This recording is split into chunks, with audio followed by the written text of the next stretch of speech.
give us a shout out. What's that? Do your intro. Was this videotaping too? Hi, my name is Lair Maddox. I've been a musician in Cleveland since 1978. Last October I was diagnosed with stage 4 throat cancer, but that fucking thing's slowing me down. Continuing recording, and there's my new band up there right now. We're recording 4 songs, and it's called Lair Maddox Assembly. I ain't got no voice today, that's okay. I ain't got no teeth because I yanked them all out during my treatment. But I'm dying a fucking punk rocker because that's where I was.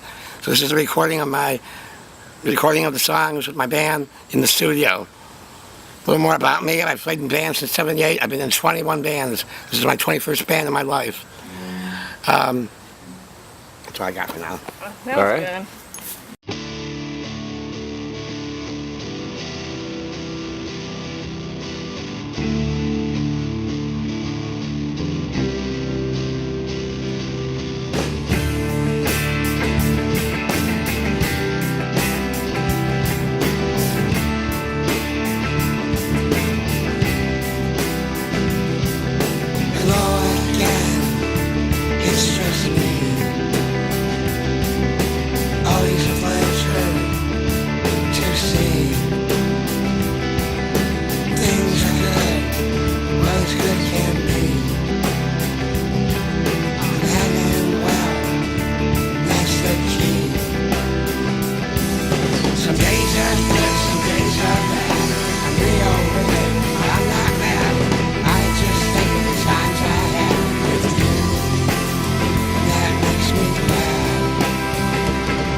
Go with what?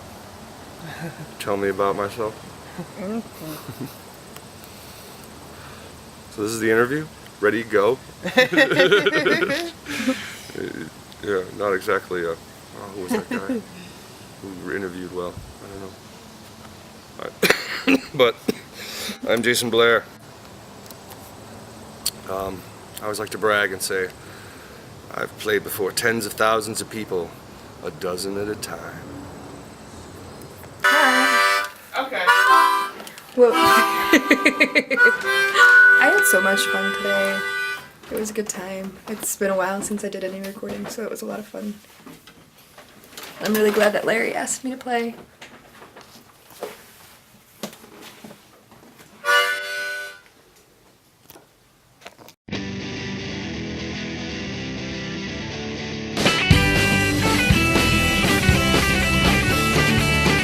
Lord help me, here I fall again. Always tell myself, yeah, this is not to end. Mornings are rough, but I get through the day.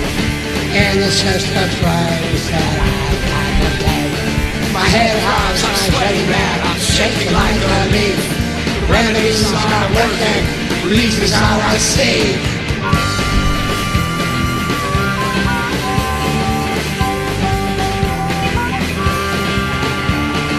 Every morning I tell myself that like it's the last time. 4 in the afternoon I'm feeling just fine. What the hell is happy hour when I top for one? Say goodnight, take those well and I'll take this on. My head throbs, I'm shaking mad, I'm shaking like a leaf. Remedies are working, release is all I see.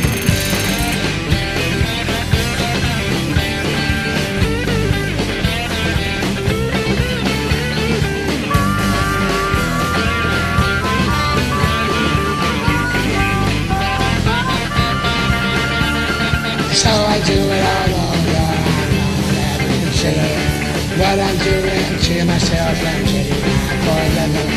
Tumble home, cash on the floor, I don't remember the night.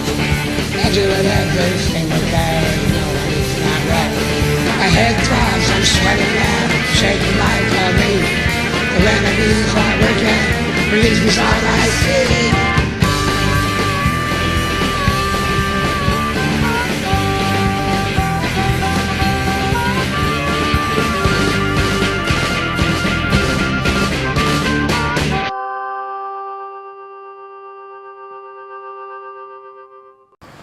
All right, July of this year, 2011, I was at the Rock and Roll Hall of Fame, and Nick Summa was there. He was talking to Cheeseburger, and he said, "Oh yeah, man, Lair Matic has got these great songs. We're gonna go record them." And he said, "I'm gonna go to 66th Street." And I said, "Nah, record them at my house." Not realizing that that's actually kind of work involved, but most of the recording engineering was done by Jasmine, and that was done using her dad's stuff. Her dad passed away a year ago, but she's learned how to use all those compressors and APIs and stuff like that. And so I think it sounds pretty good, thanks to her. But I provided the space, man, and that's kind of important too in the world of rock and roll.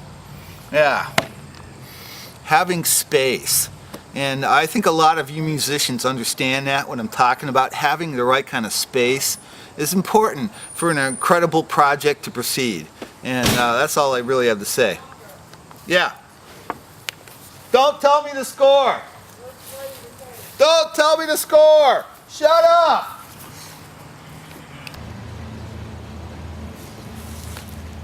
Hi, my name is Nick Summa, and I'm a part of this Lair Matic assembly project. Lair and I go way, way back. I've probably been in the punk scene in Cleveland for, I don't know, 20, 25 years, maybe longer. And I was a member of the Floyd band, and I used to job once in a while for Starvation Army. And then we had a spin-off band called Public Display of Infection. Now, before Public Display of Infection, Larry had a band. It was called Hangover Falls. And it was myself, Danny Phillips from Starvation Army, and Lair. And we did a bunch of songs with him. And I ended up using one of those songs on a Public Display record. And it's probably the best song we ever recorded, literally. He's an amazing songwriter, and, dear friend. And, so when he asked me to be a part of this project, I was flattered and thrilled. And we worked really hard on it, and it came together really quick, within a matter of 2 or 3 weeks. We were in the studio here at Malcolm's place. And Malcolm Ryder's doing it. He's kind of the pseudo-producer of it, and it's awesome. And we got the legendary Steve-O from Death of Samantha and everything else in Cleveland. And so far it's been turning out pretty well. Now, from what they tell me, they're turning this into a 2-song single. And the songs that they picked are going to be really tight. And I have a feeling that Lair's going to be with us for a while. He's strong. He's doing really well. And so I think this is just the beginning of the Lair Matic assembly, to tell you the truth. I think that you're going to be seeing more from this little project for maybe years to come, right? That's what we're hoping for. So anyway, this is my statement about the Lair Matic assembly. That's it. So hey, see you soon.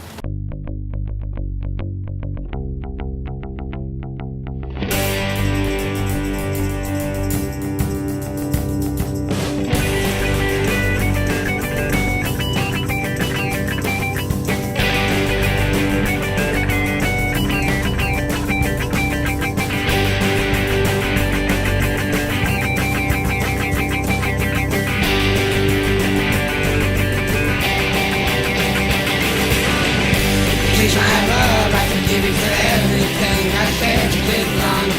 You were my one, I was your boy, you were my song. And as I lay here, I was dance with you alone. I asked my God to listen to it, please don't make me wait too long. I'm lonely now and I just want to die. Never thought I'd be the one to say goodbye. It's out of my hands, so are you. I couldn't even walk to you like I wanted to. It was out of my hands, so are you. So I took this little plan to heaven to get a bit too drunk. We touched the person we was in America was wrong. Never understood it till you picked it up when I fell. Soon we'll finally be together, laughing down on this old hell. I'm lonely now, I just hate to die. I never thought I'd be the one to say goodbye. It was out of my hands, so are you. I couldn't even walk to you like I wanted to. It was out of my hands, so are you.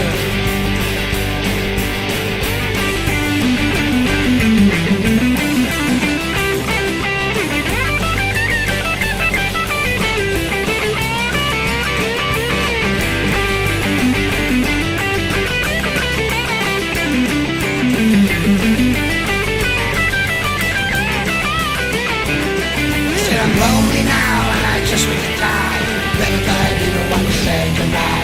It's out of my hands, so are you. I couldn't even walk to you like I wanted to. It was out of my hands, so are you. It was out of my hands, so are you. It was out of my hands, so are you.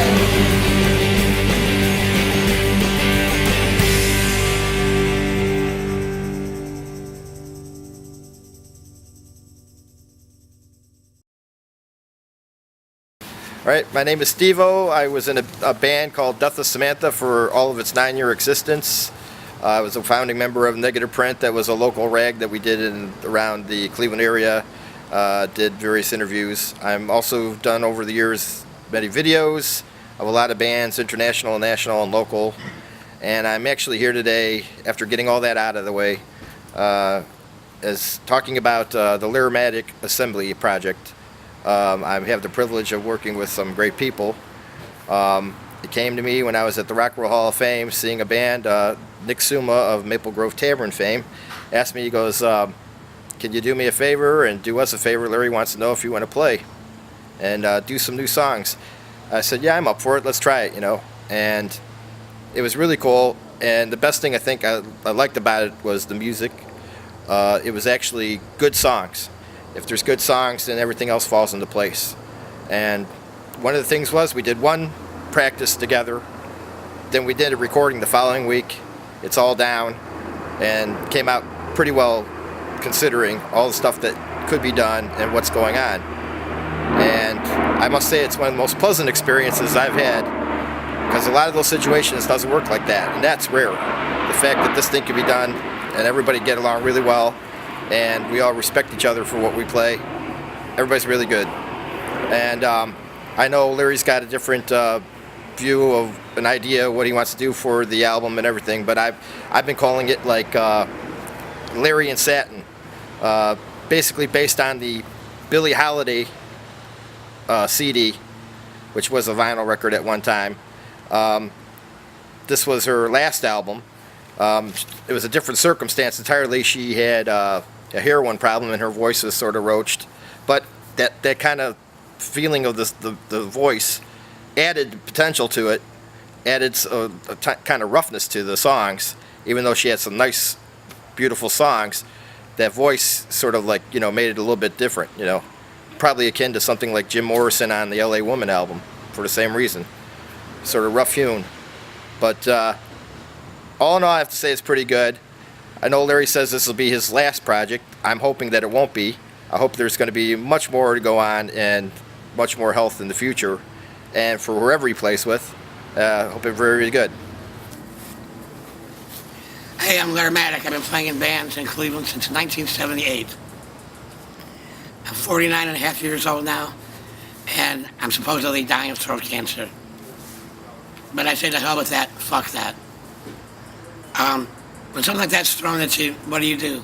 You're a punk rocker, you've always lived your life that way, you just keep on going. So this past July, I had an idea, sitting in my bedroom, playing my electric guitar with no amp, and I said, hey, what if I just got some friends together, very good friends from over the years, and put together a band, see what the hell happened. And this is what happened. We're in a recording studio. We have a record coming out. We're hopefully playing some live shows, recording some new songs. Who knows? Cancer isn't the end of it. Being told that you're dying isn't the end of it. I have the privilege now. People have talked about they're having the privilege of working together. I'm having the privilege and blessing of working with these fine people who I consider dear friends, helping me out, both musically, friendship, and love-wise. And for that, I can't be more blessed. So in the meantime, always remember to, no matter what it's told to you, believe in who you believe in, believe in your higher power, believe in your friends, believe in God, believe in love, believe in life, live every day, carry on, rock on, until the very end, and enjoy your life. And that's it for me right now. And I'm powered by Mother High Life. Peace out.